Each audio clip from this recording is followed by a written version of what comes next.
Assalamualaikum warahmatullahi wabarakatuh. Bagaimana kabar teman-teman? Semoga teman-teman senantiasa sehat dan selalu dalam keberkahannya. Amin. Novel yang saya review berjudul Perempuan di Titik Nol yang merupakan terjemahan dari novel Woman at Point Zero terbitan Z Book tahun 1983 di London. Di Indonesia diterbitkan oleh Yayasan Pustaka Obor dengan pengantar dari Mukhtar Lubis dan ditulis oleh Nawal El-Sadawi yang merupakan seorang dokter berkebangsaan Sir. Novel ini di awal-awal dilarang terbit dan hanya ada satu negara di semenanjung Arab yang berkenan menerbitkannya, dan itu bukan negara Mesir ya teman-teman. Novel yang saya baca merupakan cetakan ke-18 terbitan bulan Maret tahun 2022 setebal 176 halaman diterjemahkan oleh Amir Suta Arga. Tokoh-tokoh penting ada Nawal El-Sadawi, kemudian ada Firdaus, perempuan yang menceritakan kisah hidupnya sebelum dieksekusi mati, Ibrahim, lelaki revolusioner, tetapi sama saja dengan lelaki-lelaki yang pernah ditemui Firdaus, dan Pangeran, lelaki terakhir yang menikmati tubuh Firdaus lalu menjebloskannya ke sel tahanan. Tokoh-tokoh pembantu ada ayah Firdaus, ibu Firdaus, Muhammad Dain, Paman Firdaus, Bafea, istri Paman Firdaus, Syekh Mahmud, Bayomi, Syarifah, Salah Eldin, Fauzi, Dia, Marsuk, dan sipir penjara. Alur dari novel ini merupakan alur berbingkai yang diawali dengan aktivitas Nawal sebagai seorang dokter neuron yang memiliki pasien-pasien berupa wanita-wanita tahanan di penjara Konatir. Ada satu wanita yang menjadi perhatian Nawal, yaitu Firdaus, yang di awal-awal Firdaus tidak ingin bertemu dengan Nawal, hingga pada suatu pagi sipir penjara memanggil Nawal dan menyampaikan bahwa Firdaus ingin menemui Nawal. Dan itu adalah hari terakhir bagi Firdaus sebelum nanti Firdaus pukul 6 malam dieksekusi mati. Saat bertemu dengan Nawal, Firdaus menceritakan kisah hidupnya. Dia menyampaikan bahwa di masa kecil dia hidup di keluarga miskin dengan ayah seorang petani yang ditakuti di keluarganya dan hanya akan menjual kerbaunya saat sudah sakit-sakitan. Firdaus juga pernah mengalami tindakan asusila yang dilakukan oleh Muhammad Dain, lelaki sebaya Firdaus, di sebuah ladang saat bermain pengantin-pengantinan. Setelah kejadian itu, ibu Firdaus melarangnya bermain di ladang. Firdaus juga memiliki seorang paman yang sedang belajar sebagai mahasiswa di Al-Azhar Kairo dan pernah pulang mengajari Firdaus mengaji, tetapi juga melakukan tindakan asusila yang pernah dilakukan Muhammad Dain kepada Firdaus. Setelah keluarga Firdaus meninggal satu persatu, maka Firdaus pun ikut pamannya ke Kairo, dan saat di Kairo itu aktivitas pamannya untuk menikmati tubuh Firdaus ternyata lebih sering.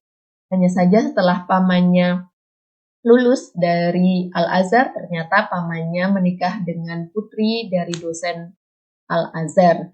Dan istri pamannya menyarankan agar setelah Firdaus lulus dari sekolah dasar, dia disekolahkan di asrama putri. Di asrama putri maksud saya. Di asrama putri ini dia memiliki teman bernama Bafea. Selama di asrama, Firdaus tidak pernah dikunjungi pamannya, meskipun saat wisuda pun pamannya tidak datang, dan saat sudah harus keluar dari asrama, maka pamannya baru menjemputnya.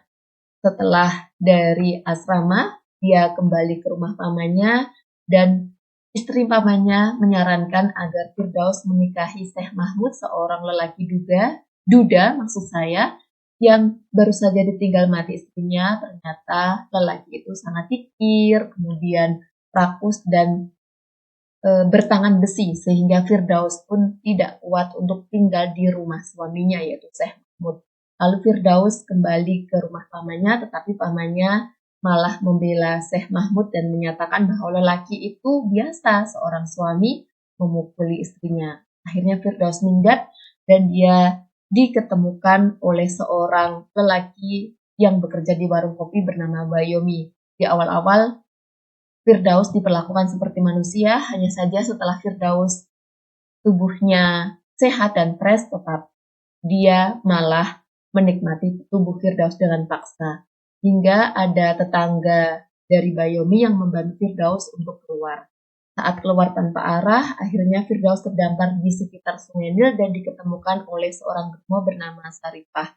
Sarifah pun menjual Firdaus ke beberapa lelaki langganannya dan ada satu lelaki langganannya yang ingin menikahi Firdaus tetapi Sarifah tidak sepakat tetapi malah menggoda lelaki itu yaitu Fauzi dan hal tersebut diketahui oleh Firdaus hingga akhirnya Firdaus keluar dari rumah Sarifah.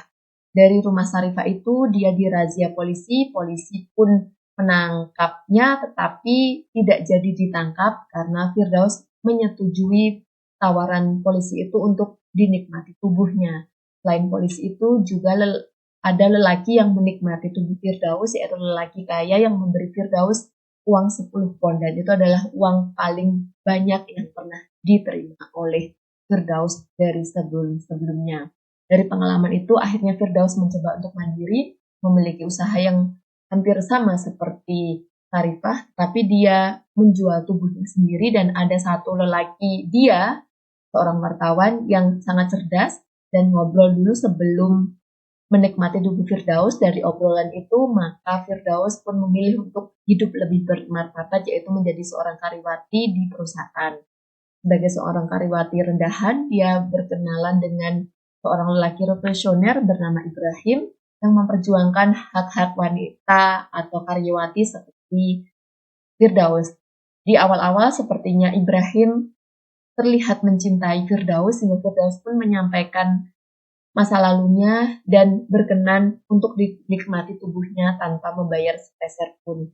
Hanya saja setelah beberapa waktu setelah itu terdengar kabar bahwa Ibrahim akan menikah dengan perempuan anak dari milik perusahaan itu. Dan saat sudah menikah Ibrahim dengan wanita lain, ternyata Ibrahim itu juga datang ke Firdaus yang sudah keluar dari perusahaannya karena Firdaus sakit hati dan dia membuka usaha yang sama seperti sebelumnya dan Ibrahim pun datang ke rumahnya.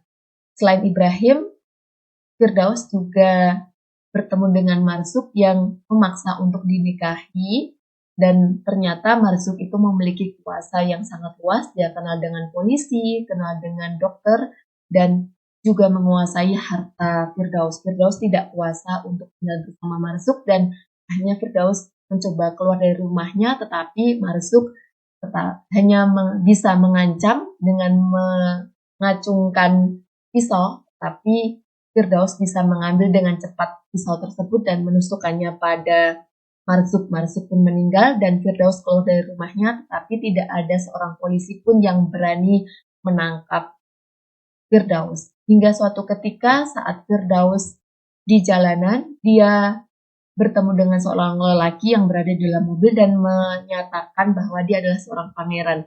Dan Firdaus juga menyatakan bahwa dirinya adalah seorang putri. Saat diajak untuk dinikmati tubuhnya, Firdaus itu juga bersedia dan itu adalah hari di mana dia mengaku bahwa dia adalah seorang pembunuh dan pangeran itu tidak percaya. Akhirnya Firdaus pun menyobek-nyobek uang yang diberikan oleh pangeran itu sampai akhirnya pangeran itu percaya hingga dia meminta polisi untuk memborgol Firdaus. Ada satu kesempatan yang diberikan pangeran untuk Firdaus agar bebas dari penjara, tetapi Firdaus itu tidak berkenan untuk meminta grasi kepada presiden, yaitu ayah dari pangeran itu, tetapi Firdaus memilih untuk mati daripada meminta ampun kepada penjahat sebenarnya, yaitu para lelaki yang menjadikan wanita-wanita memiliki nasib seperti Firdaus. Akhirnya Firdaus menghadap Tuhan dengan tenang karena dia memegang kebenaran. Poin-poin yang dapat diambil, sadari manifestasi feminisme Tuhan. Harusnya menjaga, merawat, dan menganggapnya sebagai bagian yang tak terpisahkan dari dirinya, bukan sebaliknya seperti paman atau lelaki-lelaki yang pernah Firdaus. 2. Jadilah perempuan yang cerdas. Budaya patriarki menjadikan perempuan menjadi makhluk kelas kedua. Untuk keluar dari itu, maka jadilah perempuan yang cerdas. 3. Cinta berbeda dengan nafsu. Cinta selalu memberikan segalanya dengan cuma, tetapi nafsu pasti ingin meminta imbalan. 4. Menghadap Tuhan dengan kebenaran. Perlu keberanian yang melawan rasa takut, rasa malu, dan melawan kebohongan-kebohongan yang terjadi di sekitar kita. Teman-teman, pertanyaan buat teman-teman, negara mana yang pertama kali bersedia ini? Irak, Lebanon, Libya, atau Yaman? Silahkan tulis di kolom chat ya teman-teman. Terima kasih atas perhatiannya. Wassalamualaikum warahmatullahi wabarakatuh.